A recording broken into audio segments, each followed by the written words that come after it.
All right, guys, welcome to episode 7 of Men Without Masks podcast. My name is Dave and this is Lee. And today we are going to finish a topic that we started about 2 episodes ago, all about training. Myself and Lee had, I think, 4 main topics planned for the podcast. We got through 1. So we're going to try to get through another topic of that here today. So training can be very, very confusing for people, and especially for men who might start gym at a very young age. And there's a lot of conflicting information out there as well on social media. So we want you to leave this podcast with clarity on what works, why it works, and how to start in areas like building your fitness, building strength and muscle mass, and why they're important for other reasons than just vanity. Okay? So that's what we're going to do. What else have I? That's it. We basically want to give you a blueprint. Okay? So after this podcast, you should have a general idea. You should be able to go to the gym the next day and have a really good idea of what kind of strength you should do and what kind of conditioning you should do and why that matters. That's what we're going to do. Lee, and from you, bud. Got a question for you, Dave. Nothing major. Let's kick into it because we know we're going to get pulled off about 100 tangents. Yes, sir. And misdirections here. So, number one, let's talk about conditioning, right? So, if we're talking conditioning, most people don't know what it is, first and foremost. So, what exactly is conditioning? And like the example I'll give you, like let's say everyone, one of the first things I hear with people, if they have to walk up the stairs, it's a fucking nightmare, right? And it shouldn't be.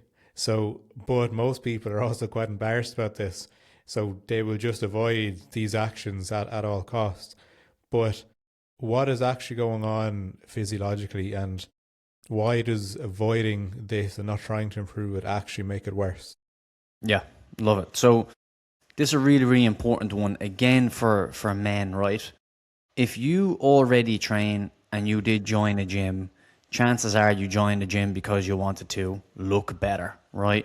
Arnold Schwarzenegger. If you're a wrestling fan like I am, you grew up looking at the likes of Batista and Randy Orton and the boys, you know what I mean? You're like, they look unreal. I want to look like that if you were a skinny kid like I was.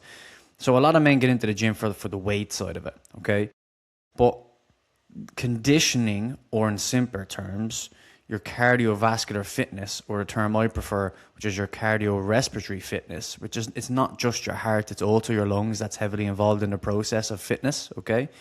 So when we say the words fitness, guys, we're talking about cardiovascular / cardiorespiratory fitness, okay? Which is your runs, your cardio. And in the sports science world, we call that conditioning, okay? So when people have very, very low conditioning or fitness, it's also measured by a metric called your VO2 max. Okay, anyone done a PT degree or a sports science degree would know that term. And that's a fancy term for essentially it's measuring the amount of oxygen that you can breathe in, deliver, the amount of oxygen you can breathe in, use, deliver to the muscles, and get that oxygenated blood extracted into the muscles. Okay, so we got 3 things that are a part of that there. We have the heart, the lungs, and the capillaries, which is the capillaries is between the blood and the muscle, your veins and arteries in the muscle. We have these tiny little veins called capillaries, and then the oxygenated blood goes through there. And through there, that's where the gas exchange happens of oxygen coming out from the blood into the muscle cell. And you can either be very good at that process or really poor at that process, okay? So you could be really good at delivering oxygenated blood, but you could be really poor at extracting the oxygenated blood into the muscle cell via the capillaries. Or you could just have a respiratory limitation as well in the lungs, okay, where the gas exchange happens there, or weak respiratory muscles around the area, okay? So that's very detailed, quick thing on VO2 max and fitness, right? But a lot of people ignore it, okay? So if you're getting breathless very easily walking up the stairs, walking up hills, and it just means that your VO2 max is very low, okay?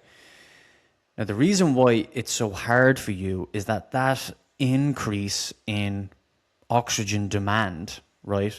That little spike in work rate, that's spiking your heart rate and that's spiking your breathing rate more than what you would usually do because you don't do any cardio.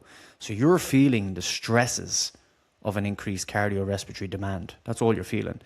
Should you be breathless walking up a flight of stairs? If you are, it's an indication that you have a very low VO2 max, and we're going to show you now why that is a huge risk to longevity. So that's it, okay? The fitter you get, that same output of work, of working up the stairs, is going to be a walk in the park for you. And that's the stage that we want to get to, because we know you're going to live a longer life with that. Now, Lee, I've already gone on a tangent, man. This is why we can't finish on.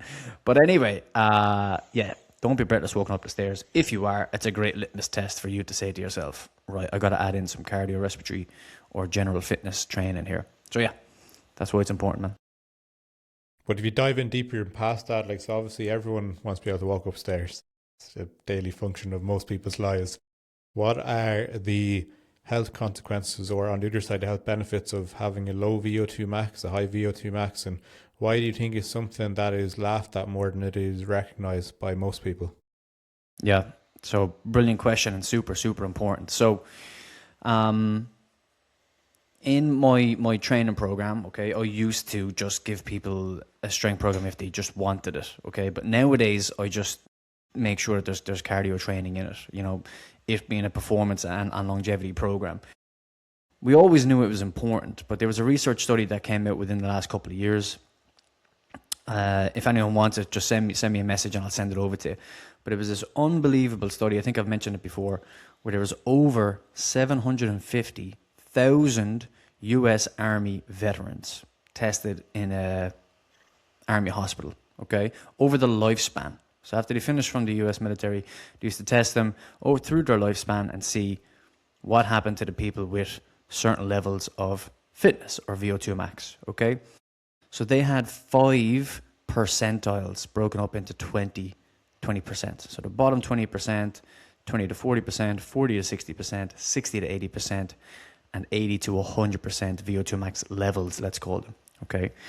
And the massive finding in this study, guys, again, 750,000 people, okay? Army veterans who were once previously very trained, where a lot of them continued to be trained afterwards. If you were in the bottom 20th percentile, you were 5 times of higher risk of mortality, which is a fancy word for dying, compared to the highest percentile. 5 times more likely, 5 times higher risk. So that's unbelievable, right? So that's comparing someone who does nothing to a marathon runner, okay? But you don't have to be a marathon runner, because what that study also found is that the people who got the biggest longevity gains or the greatest return on lowering their risk of mortality is just the people who came out of the bottom 20th percentile into the next one, into that 20 to 40%. They got the biggest return on investment. So the message is, just don't be unfit. You don't have to be a marathon runner, but don't be the person who's breathless walking up the stairs, because you are taking literally, potentially, decades off your lifespan. Right? Couple of quick other ones that are really, really important. They also found from this study that if you were in the lowest 20th percentile of VO2 max, compared to smoking, right, the low VO2 max level was a 1.4 times higher risk of mortality. So that's not crazy. It's wild, isn't it? So not to encourage smoking, obviously, but the fit guy who make sure you're fit as you can be. Exactly. If you do smoke, just make sure you're fit. You know what I mean? So it's just like, how is this fella still going on at 85 years old and he's puffing 20 fags, 20 John Player Blue a day? Like, it's probably because he just has 10,000 steps a day and walks to the shop and that kind of thing. You know what I mean? There's obviously loads and loads of factors. You know, it's never just one thing. Next one. Having type 2 diabetes compared to the bottom 20th percentile of VO2 max. The bottom percentile of VO2 max was 1.4 times higher risk of mortality. Again, same as the smoking. Tension. Heart issues, 1.3 higher risk compared to the lowest VO2 max. So again, the lowest VO2 max was a greater risk again. And here's an even wild one, guys. 1.2 higher risk, the low VO2 max compared to obesity. having a BMI over 35. So, you know, who's the fellow who has a little bit of weight on him but's played football all his life is potentially outliving the guy who's probably has a good bit less body fat but has never trained. Do you know what I mean? Training, I love training, obviously. Starts as vanity for a lot of people, but when you really get into the weeds about it, it's just so much more than flexing your biceps in the mirror and having a six-pack. You're literally going to live longer for your family and for the people that you want to serve for your life. Do you know what I mean? So yeah, that's the nuts and bolts of it, man. Incredible. Super important. What do you think about that, man? I'll add that I completely agree. It's crazy when you see the stats like that as well.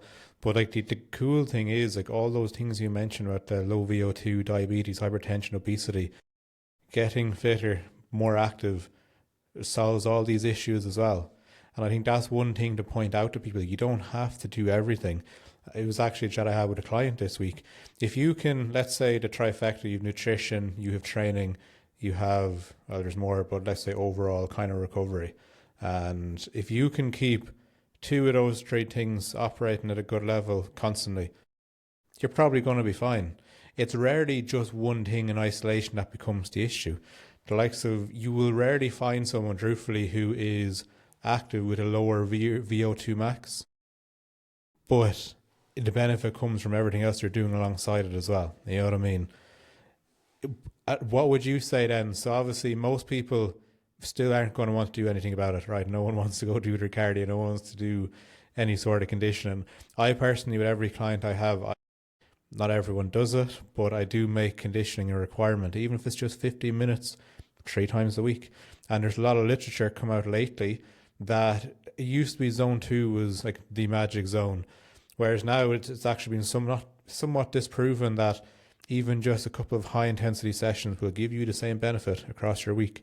So like there's so many different options and avenues for people. But like, in your opinion, where do you feel is the easiest kind of return on investment or the easiest way into it? Yeah.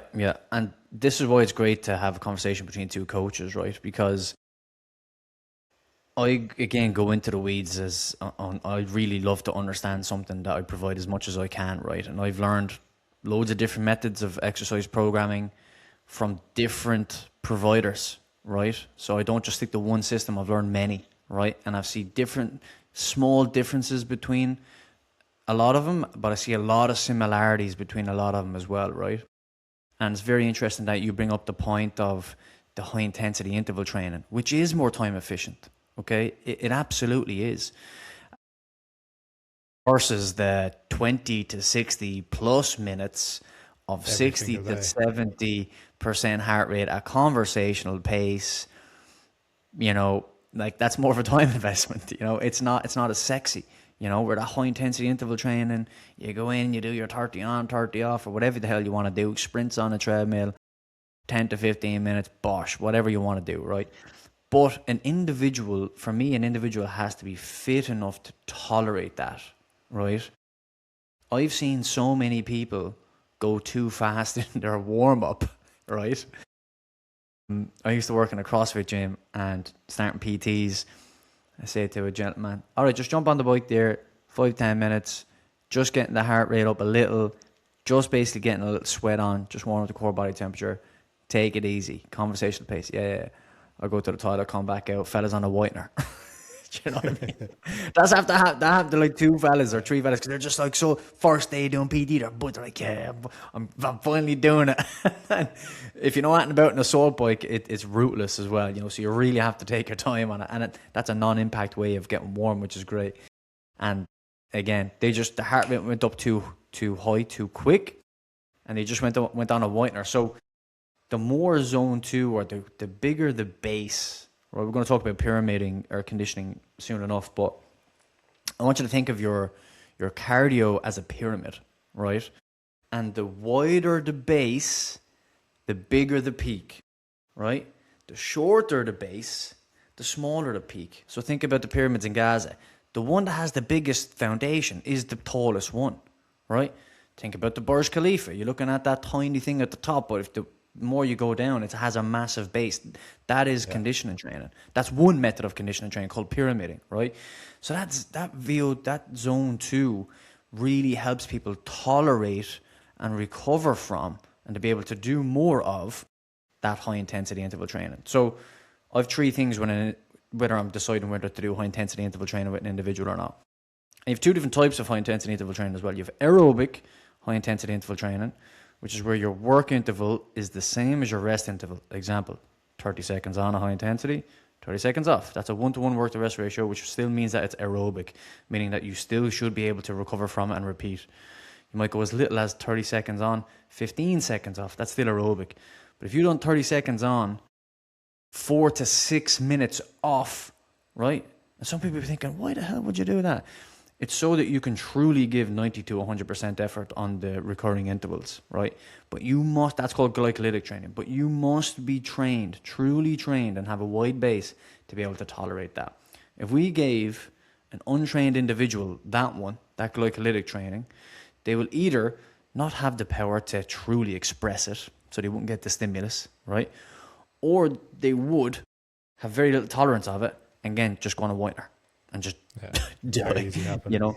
Yeah, so the feel-good client who's like, just want to feel good for work or whatever, and if you're doing a PT at 6:30 in the morning, you're doing glycolytic sprint stuff because it looks cool, or 90 seconds max calories on the assault bike. I've seen it a million times in CrossFit gyms, and these people don't care and they're not athletes. That's pure glycolytic, and they are not feeling better for the rest of the day. They're foggy brained over that. Do you know what I mean? So it comes to this. Number one, do they need to do true glycolytic training? The vast majority of the population for health, that answer is no. When you get into sports, competition, it's warranted because it does help you. It does help you get fitter and tolerate those types of stressful scenarios. So do they need to, based on their sport activity? Number two, do they want to, and have they built the required base to be able to do that and recover from it, and show me how they do that? Now, you're going to ask me another question in a minute, but I'm already segueing into it. Then it comes to, okay, how do you know? You know what I mean? Okay, I want to do it. I need to do it because I play sports, or I kind of done loads of zone 2 and now I want to progress. How do I know? You can do this thing called... Dip toes in. That's how I would say. Just literally try it. Do 5 minutes. See how you feel. A little bit next week. Exactly, a little bit. But another way that I really like is incremental sets, right? Where you might start, let's take something short. Let's take a 500 meter row, right? You do a 500 meter row at, let's even reduce it even more. Let's say 30 seconds hard on the row or on the assault bike. Let's make it even simpler. You do that 60% effort, you rest 30 seconds, 1-to-1 work to rest ratio. That's aerobic. Next one, you go a little bit more, and as the intensity goes up, you're pushing a little bit harder, your rest period also goes up, right? And it's incremental sets. You're starting like this, and then you're going like this, right? That your intensity is going up, but your rest period is also going up with it as well. So you will find that you'll be able to push way harder in the intervals where you've rested more. And then when you can't replicate and you can't repeat your scores, and it starts to dip despite longer rest periods, that's when you know that's your volume tolerance of that at that time. So then you would stop at that time. So just dip the toe in and see how you tolerate to it. But it's definitely not a day one thing. You know what I mean? For normal people. That's me. What do you think, man? The easiest way to do it for most people outside of athletes is just do 10 or 15 minutes at the end of your session, 2 or 3 times a week. Zone 2. That's honestly, for the demands you have in your life, that's all you need. What I say to people is, if you can increase your baseline, then you have to also increase the difficulty of everything else that is happening in your life for you to still be as inadequately competent at it. So, but that doesn't happen, right? You get fitter, cardiovascularly, strength-wise. You don't automatically increase the difficulty of everything else in life to compensate for it. So that's how I like to view with just kind of, if you just want to feel good, just want to look good, bit of cardio, 60 minutes a week, put a Netflix episode on. That's what I do personally. I don't fucking like cardio. I still do it, but I don't like it. With athletes, I think it is, for me, my kind of first off is what is actually needed for the sport, but then it more so becomes more individualized with what can they recover from, what is their time allocation for. Because I'd love to have someone doing conditioning 3 or 4 times a week to build the engine. Absolutely. Is it possible in season especially? Not really. So it all depends on what's needed for you, what you can handle, what you can recover from, because everything we talk about it's all general. Like we can't say for sure what that person should do or that person should do. So what might work for you might not work for me, and vice versa. So I think there's a small bit of kind of auto regulation around it as well. That just because you see someone doing something doesn't mean, well, I have to do it. And if I can't do it, well, it's not worth it. It's all about just figuring out and working to your own kind of your base and your capacity. One of my favorite kind of methods for, especially for kind of athletes in season, is 3 minutes on, 1 minute off. Mm.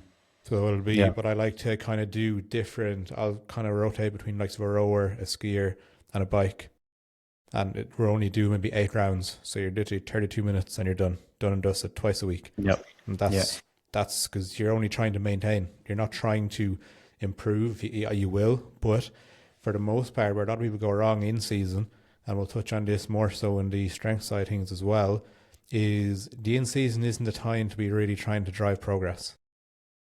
Your off seasons where that work needs to be done. Yeah, I remember, man, I done my internship in football clubs. I was over in Cambridge United Academy, I learned loads there. And then I was at Waterford FC and obviously doing a sports science degree. Because there's so much science on football, and as a footballer, as a teenager, that's just what I studied, you know what I mean? I was like, I'm going to be a sports scientist for Man United. And then you're just like, yeah, there's 30 of those jobs out there, man. And there's tens of thousands of sports science graduates every year. And for me, it's just not worth it because I just didn't care about the sport that much. So, but yeah, you're right. All that progression and hard strength and conditioning all comes from the preseason. And as you know, preseason is not that long, right? When it comes to the in-season, what they were doing was keeping the volume the same, you know? It could have been 2 sets of 6, you know, partial squats, half squats. If you're in football, you know that was common because you might not ever have to squat deep, especially in a game, and potential chances of knee pain if you go all the way down and all that kind of stuff, right? But they might just keep it 2 sets of 6 for like the whole block. Just 2 sets, just never increasing a rep, never increasing a set, and just keeping it there. And the reason for that was you could maintain the gains that you got from your preseason training for months. Just doing that. 2 sets of 6 for 3 months. And just 1 rep max would just stay the same. Do you know what I mean? So I will. And the reason for I that will is challenge you. could Sorry, recover easy from that. No, it's just that you could recover easy from it because you need to be fresh for the games on the weekends, which is more important. But yeah, go ahead. They're just, for anyone who's listening, I would challenge them more so than you. When we're talking about, like I said, this Cambridge United, was it, maintaining? These are teams that have everything dialed in. Yeah. I would personally feel that the majority of people that may happen to be listening, if they're in that position, you're probably not in a position to just focus on just maintaining through your season. I think from what I have got guys I do is we still want to try squeeze out a rep or two. We don't necessarily try increase volume or try go crazy intensity, but I think it's a very kind of, you have to be unbelievably screwed or kind of dialed in to be able to really run that maintenance. And arguably as well, this is just from my observations, most people aren't coming off of the back of a preseason where they've absolutely maximized everything anyway. You know what I mean? Yep. And exactly. That's actually something I had a chat with someone. That's where they go wrong, because they see the pro teams doing X, Y, or Z. It's like you can't just pick something in isolation because you haven't the baseline, the conditioning, the genetics, or the overall capacity to just work off. I'm going to use, there's a video going around, Henry Pollock, he's an English rugby player. So I like him. I think he's a fucking serious personality, like. But he was doing half squats or quarter squats, and it was like crazy weight.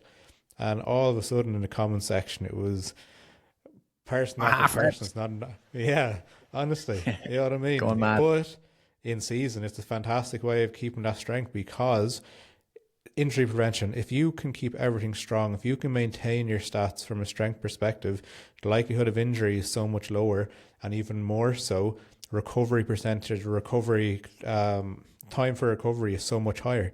Like if all of a sudden you're only losing a week or two to knock compared to what would have been 4 or 5, fantastic. Yeah. Happy days. Yeah, love it. The best thing that you said there that resonated with me was, you know, your amateur player versus your pro, right? And goals. if you're an amateur player and you want to get stronger, then we've just told you what's the best way to maintain for quite some time. But if you want to get stronger, if you want to maximize muscle growth, maximize strength, that is in a progressive fashion. It is. It's more sets multiplied by reps multiplied by load over time. That number needs to increase gradually and systematically. And yeah, and you're going to have high volume sessions you're going to be sore from. You are going to get fatigued every now and again, like I did the last 2 weeks. It's just a part of the game. But do you want that as a pro player who's getting paid hundreds of thousands or potentially millions? No way. We've got to keep you as fresh as possible for every Saturday or Sunday. Absolutely. And as well as that, like those players, those pro players, they're already close to probably their genetic max. So they don't need to do the same work, because what they would have to do to gain an extra 1 or 2% is probably 10 times the work even me or you would have to do to gain 1 or 2%. The trade-off doesn't make it worthwhile. Yep. I love it. I love it. That's a great tangent. We've done it again. Great chat, though. All right, where are we, bro? Strength. We're talking about all things kind of more on the traditional strength side of things now. Okay, sweet. Right. Yeah, what do you think about why do people keep changing programs if they are, right? And what's your take on variety? People coming in doing a different WOD, let's say, CrossFit style workout every day versus repeating the same movements over and over again for a couple of weeks or months. What's your take on that? It's a great question. And it's, again, I don't think there's any black or white answer. It all depends on the kind of person, client, athlete that you are.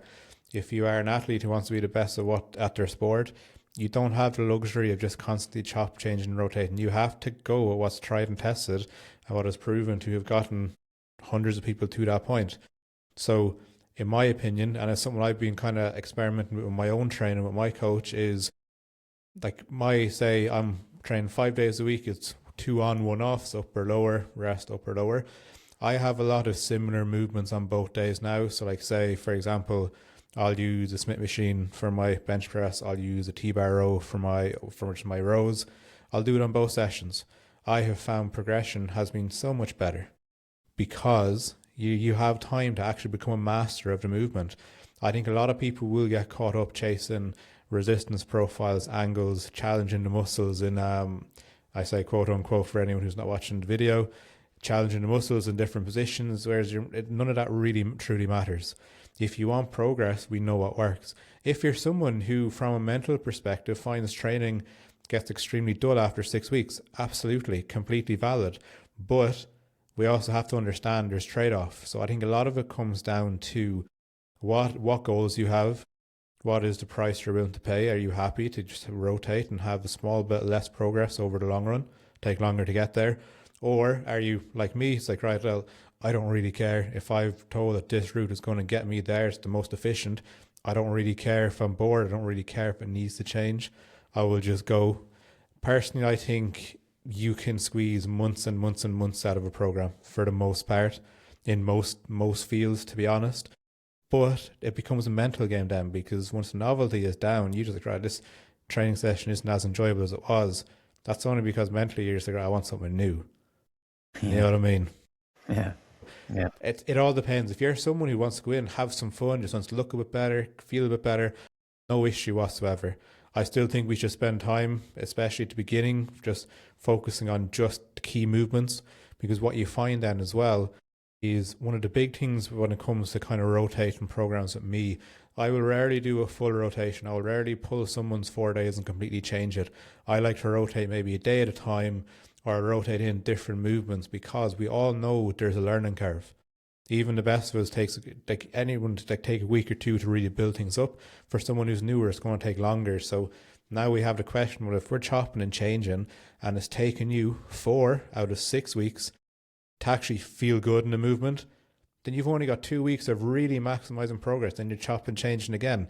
If you do that throughout your year, you've maybe got, what do we have? Maybe 12 weeks of hard training and progression. Yeah.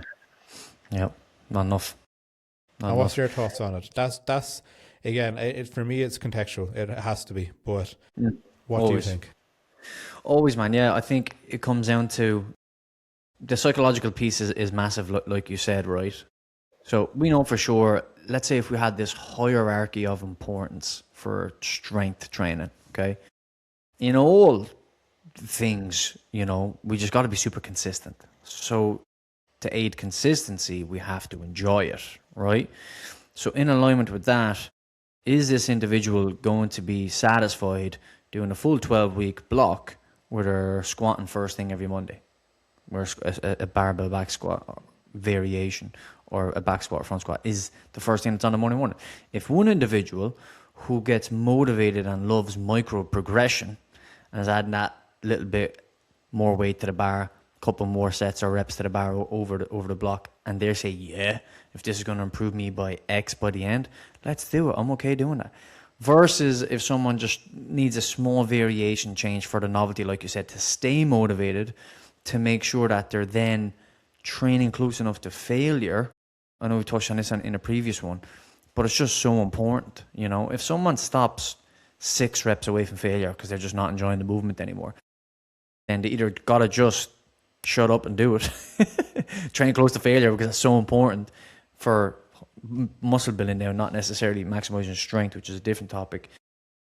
Or if you just fall in love with it, you got to change the movement and just give a different variation of that. So I go from a back squat to a front squat, might go to a heavy goblet squat, might go to a dual dumbbell front rack squat, whatever. You know what I'm saying? So yeah, but the biggest principle is progressive overload is king. You know what I mean? A couple extra reps here and there, a couple extra kilos here and there, around 5 to 7% of an improvement over the weeks is a nice little range to shoot for. So don't get demotivated if you've increased your barbell strict press, which is just traditionally just the one that kind of goes up by the smallest amounts. Things like that is just from smaller joints, smaller muscles, producing smaller forces. And it's just and it's all magnitude based. Do you get me? As a percentage relative to your 1 rep max, that's still increasing by a good amount. But compared to your squat and your deadlift, you're not whacking on 5 or 10 kilos. Yeah. You know what I mean? So yeah, I would say just fall in love with the process of micro progression and repeat that for a decade. Do you know Honestly, what I mean? And I'll add to that as well. I think there's a psychological component of needing that next new shiny thing. Most people have never had to actually stick with something long enough to become good enough. All of a sudden, how long does it, I know it took me, even now, there's still week on week, I'm finding ways to improve. It took me years to feel comfortable in a gym and competent, right? So again, if you're someone who's like, oh, this isn't really working, the novelty is gone, still not feeling great, the next thing, that's I have seen to be a bigger issue than anything both of us have mentioned. It's just not having that ability, that resilience to persevere. Like anything, if you work hard enough for long enough, and ultimately, right, if you have a goal and the goal what it is, you just have to detach emotion to it. The more we assign emotion around these different things, the harder it is. Like for me personally, it's probably the best I've been in the last couple of months, because I've just switched off the emotional side when it comes to my training, when it comes to getting my steps, cardio and stuff done. I would have fought wars with myself mentally. It was like, oh, fuck, don't want to do this. You know what I mean?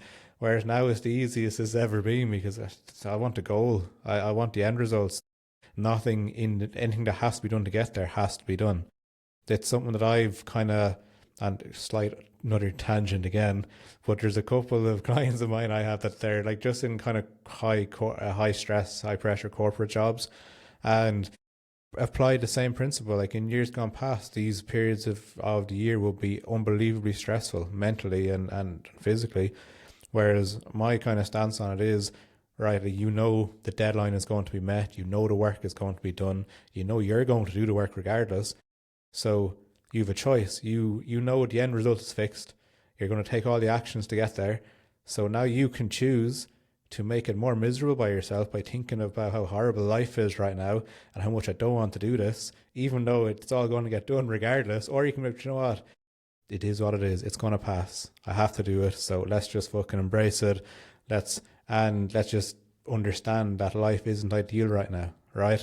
Because again, clinging to ideals is what drives a lot of dysfunction. It's not facing the reality is the fact that it doesn't look like how it should look, like training as well. I love it. We got to do a psychology degree, bro, because the two of us love talking about it. Get Martin Brady back. But it's rooted in everything. It really is. Like, it is, man. Why can't you stick to a training program? Why do you like lose the enjoyment so often? It's not like there's not physically because you don't want to go and lift that dumbbell anymore. There's a psychological component that you haven't maybe had to persevere. But also, Dave, you look at everything you've got through, like the shit times you've got through, it builds resilience. Now you hit a down period, it's like, right, well, fuck it. Like the last 2 weeks where you've been sick, yeah, it's fucking not fun, but you get through it. You know everything's going to get back on track. How? Because you've been through it all before. You've had to. Yep.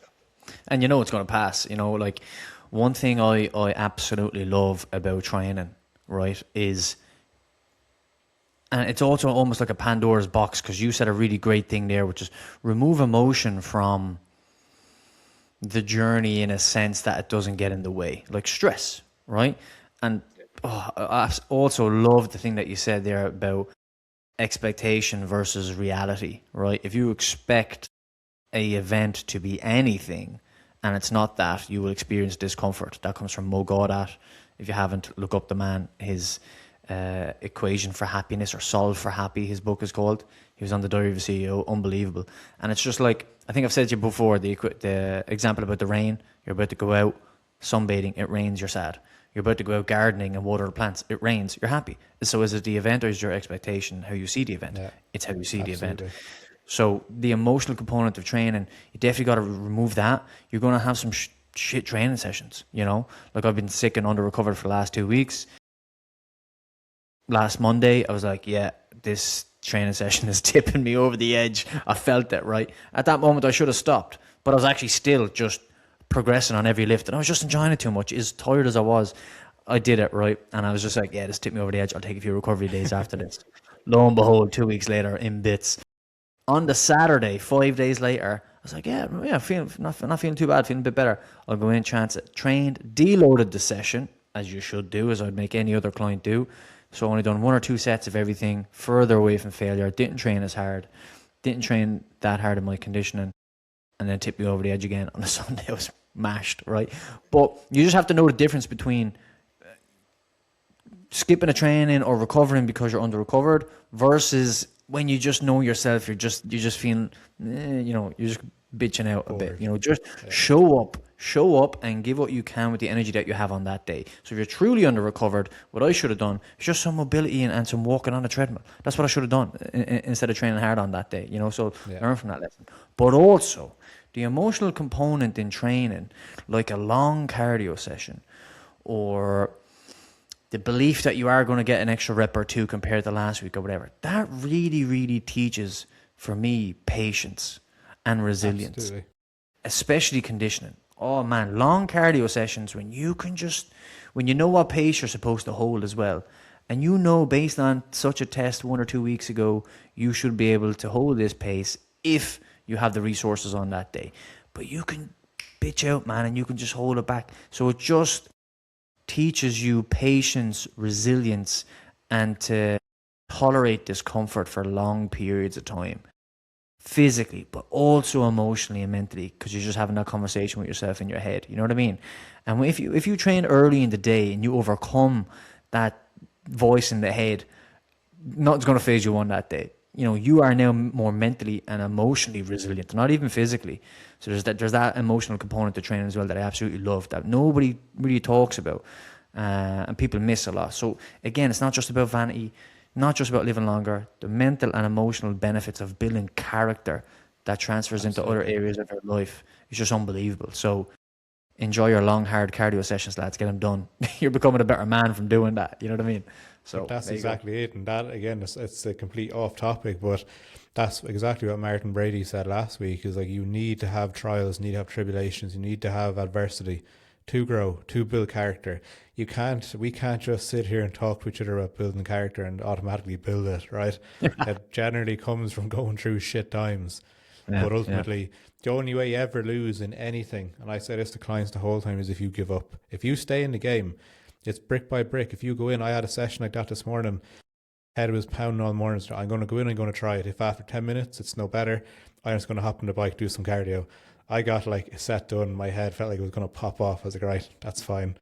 I'm not going to. I've run this road. I've run this road before. I don't have 2 weeks to lose. I actually thought of you as well. I was like, right, I'm just going to go hop on the bike. See what I mean? But how often does that happen? Or maybe that happens. Maybe that will happen to me maybe once in a year, if twice, if even. You know what I mean? Yep. No, I love it, man. I love it. Right, where are we? That's a good question. That's a good question in and of itself. We are still kind of talking more on the training side of it. So here's one for you. We've talked longevity, we've talked strength, but what is, and we've touched on both of these aspects, how it is linked, but what is the true link between these two topics that most people just don't realize? And not just aesthetics. Here's a good one for you as well before I hand over. I had a chat with a client last week, and it was like, when you kind of start in the gym and exercise in your 20s, maybe early 30s, it's more so for vanity. You want to feel good, you want to look good, you want to get bigger, you want to get leaner. But you hit that kind of late 30s onwards, health consequences start kicking in. The tails skip altogether. It is rare you will talk to someone, and I can't say what that age is because only there is a definite age, but when it gets kind of higher up in the age brackets, just to be kind to people that might be listening, that all of a sudden people are training for health, this longevity. They're not, obviously they want to look better, everyone does, and there's a link between physically how we are and how that translates mentally.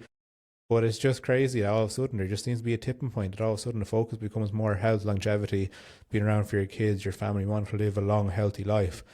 But like, what is this link between strength and longevity? Yeah.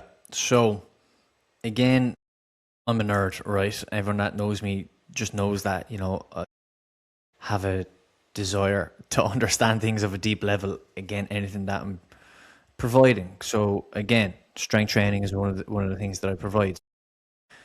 It was almost a bit of luck, I'm going to say, Lee, as well, because when you get into training, as I did when I was 18, how old were you when you started training? 17, 18, give or take a year, I'd say.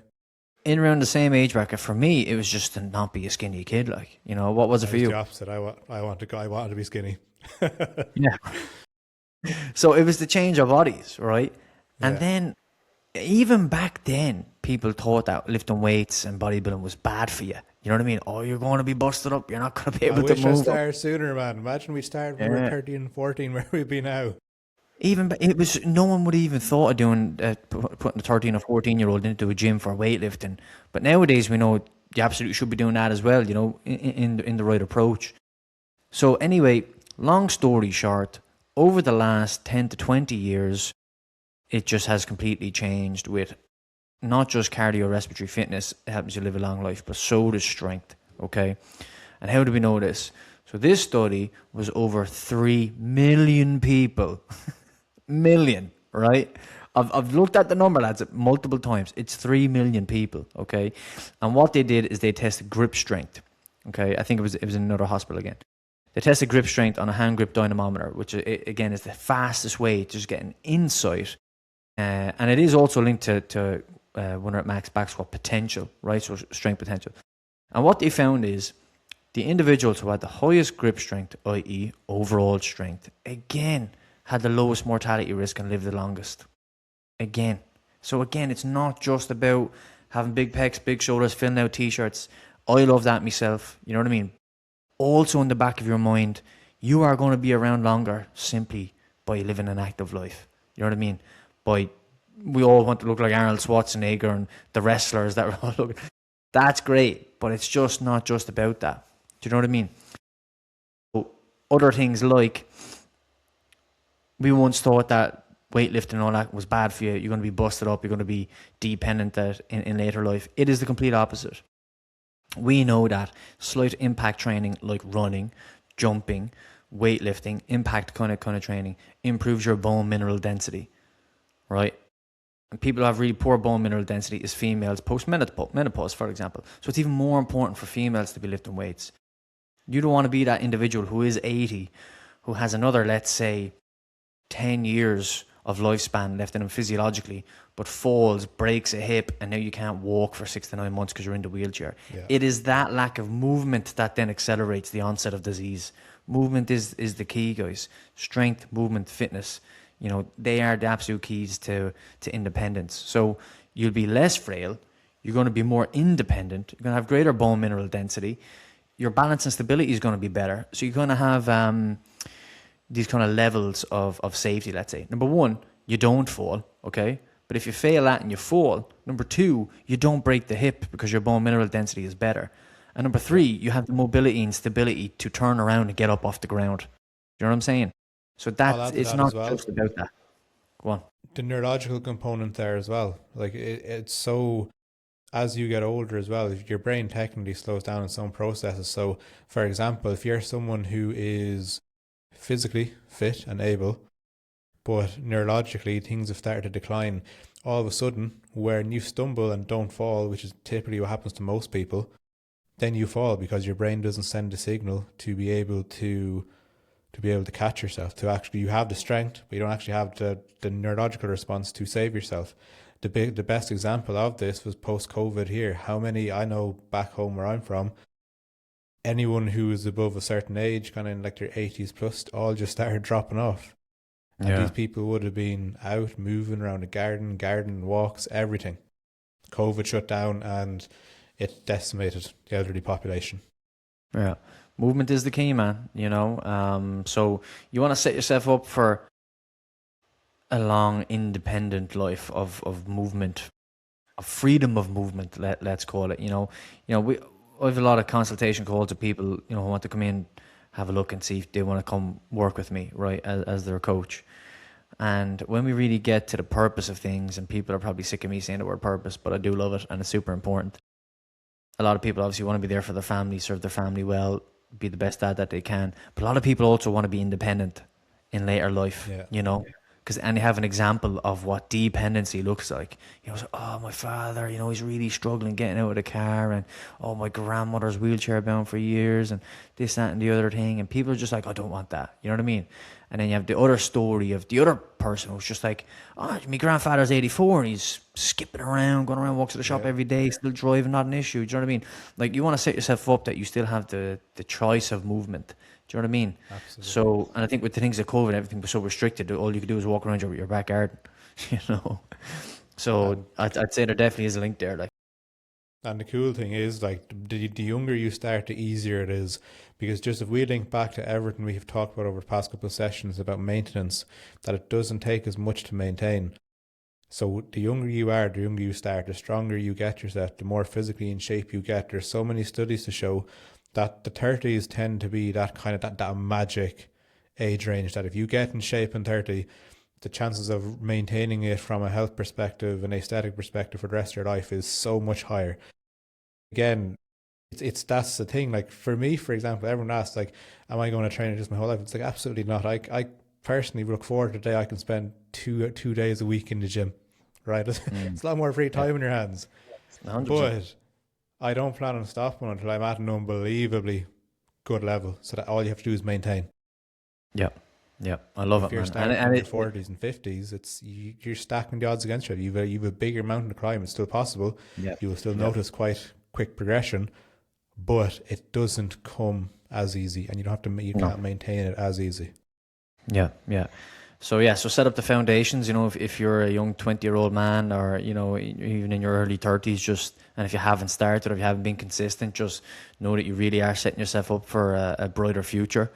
And even though it won't be as quick if you're a 40, 50-year-old man, just know that the health and longevity gains are just amazing, and you still will see physical gains, 100%. Absolutely. It just won't be as fast as if you're 20. We all know that. So there's just one principle that I really love, and it's called, resisting entropy. So I come from one course, a mentorship that I did, OPEX. They're phenomenal on resisting entropy. Is their principle that you build up your strength and your fitness capacity, and you've good nutrition principles up until your mid-30s, 40s, and then we all know, like, you look at the world records, guys, of any sport, the vast majority of them, they all start to get worse after mid-30s. Okay, these are the people who are at their genetic maximum physical potential. It's not me. It's not Lee. It's probably not you listening. It's the Olympians and world champions. So if you look at it, you can't say Jimmy and Johnny got better at 55. It's probably because they weren't near that at 35. Do you know what I mean? They weren't near that at, they didn't start until they were 50. So of course they're going to get better. If you ask an Olympian or a world champion, you know, to try snatch or clean and jerk or power lift what they did when they were 34, it's not going to happen. Do you know what I mean? But that's, again, maximum physical potential. That's if you're on the other end of the spectrum. But for health and longevity, it is never, ever, ever, ever, ever too late to start. You could be 84 or 85. You still will put on muscle mass compared to pre-program and post-program. You still will. So just have that perspective. But set yourself up for that if you have the opportunity to do so, I would say. Yeah, phenomenal. Love it. Where are we? One for you is one more on just before we dive into the next section, because I think this is going to be a good lesson. Like, if a man's son is watching how he trains, how he handles effort, how he responds to difficulty, what is, and I think this is more applicable, applies to more than just someone's son or someone's family, but even their friends, the environment they're in, being a role model in general. What is strength training actually teaching them or him beyond just the physical? I have my thoughts on it, but I'd love to hear yours. Yeah. So, you know, we touched on it earlier, but again, for me, this comes from the mental and emotional side and the relationship side to training, right? So if you do have a young family and if you're a father, you are the role model in the house, right? Not only if your children see you training and see you training hard, you know, their perspective of what that is just going to be amazing and positive from the get-go, right? And again, you can teach lessons like overcoming physical and mental discomfort and things like, Dad done the gym today and Dad's usually happy in the afternoon when he goes to the gym in the morning type thing. You know what I mean? You can also teach lessons on the things like the discomfort that you are feeling in training that you have overcome successfully. Any challenge that you have in the rest of the day is going to be nothing compared to that because you're mentally and emotionally equipped for that. So now you're being a role model that my dad was mentally and emotionally safe and competent, but he also trained first thing in the morning as well, type thing. You know what I mean? And then it also comes back to the patience that we were talking about. Do you know what I mean?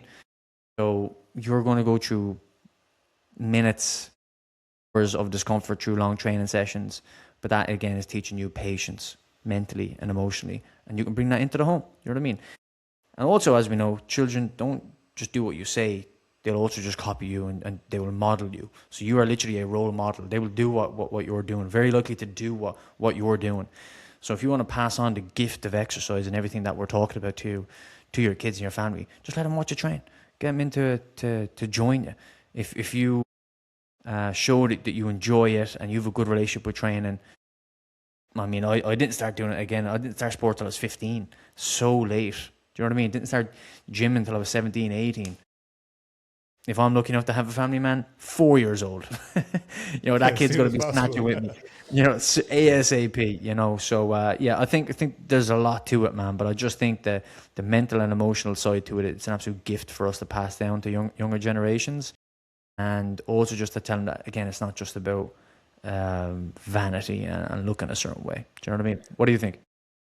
I'd echo pretty much everything you said, and there's one thing I'd add to it as well is you're also like equipping them with the tools for success and pretty much whatever they want to do in the future. Like, if how many kids, I know I was one of them, wants to be a pro sports person in some field.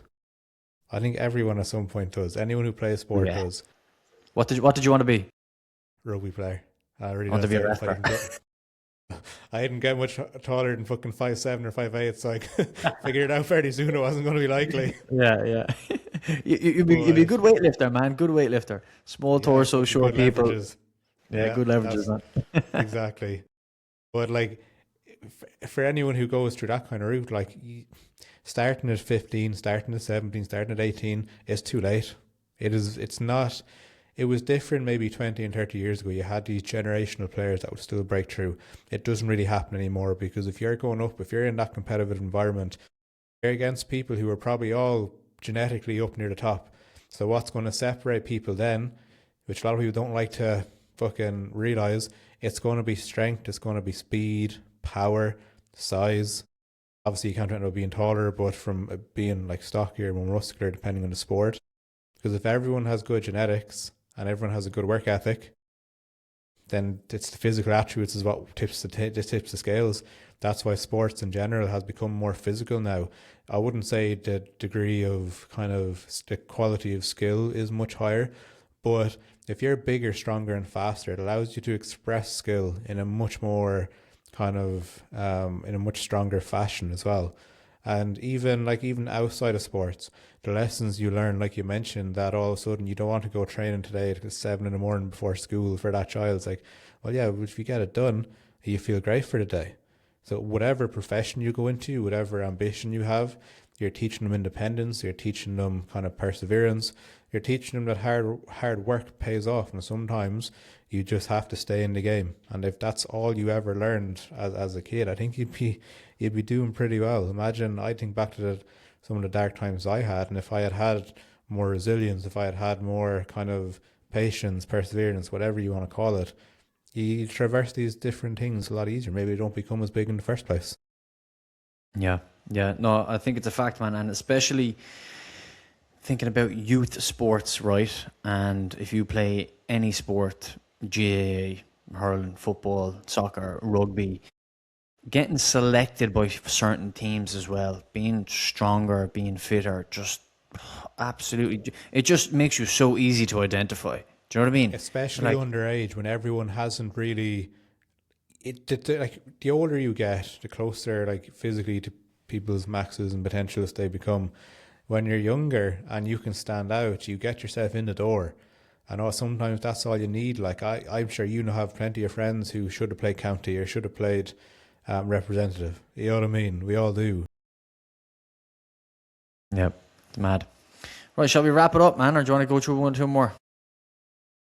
I am pretty solid. To be honest, I think we've probably got what 3 topics done today, which isn't a bad result. Not bad, lads. So rest assured, we'll be Yeah, back for another segment on this at some point in the near future. 100%. Yeah, we'll definitely revisit training every now and again. But if you want any topic, guys, covered, please do let us know. So I think we went through movement and mobility last time. We've done a good bit on strength and conditioning today. So if you want any specifics, nutrition, lifestyle, sleep, stress, you name it, give us a shout. Thank you very much if you made it to this to the end, if you made it this far. And yeah, keep an eye out for the next episode, and we'll chat to you next week. Absolutely. Absolutely. And I think one last thing to add. So, like we discussed last week, we're taking a slightly different direction with the podcast moving forward. We're going to start basing it to be more guest focused, as the feedback on the guests we have had to date has been phenomenal. So, for anyone who is listening who feels they have a story to share or they know someone whose story should be shared, then feel free to get in touch. That is very much the game we're playing right now. Yeah, absolutely, man. Anyone has an inspiring story, anyone who's in the coaching field themselves, anyone who wants to get into the coaching field, yeah, let's not forget, me and Lee are two performance professionals when it comes to online training, in-person training and all that. So we'll always default, if we have a free podcast, training is what we do and what we teach and what we provide, right? So, but let's not forget that we love also leading from the front about being vulnerable as males. So anyone has an inspiring story, get in touch. We'd love to have you on so we can help every man out there who's listening. All right. Absolutely. Great stuff. Love it. We'll see you next week. See you then.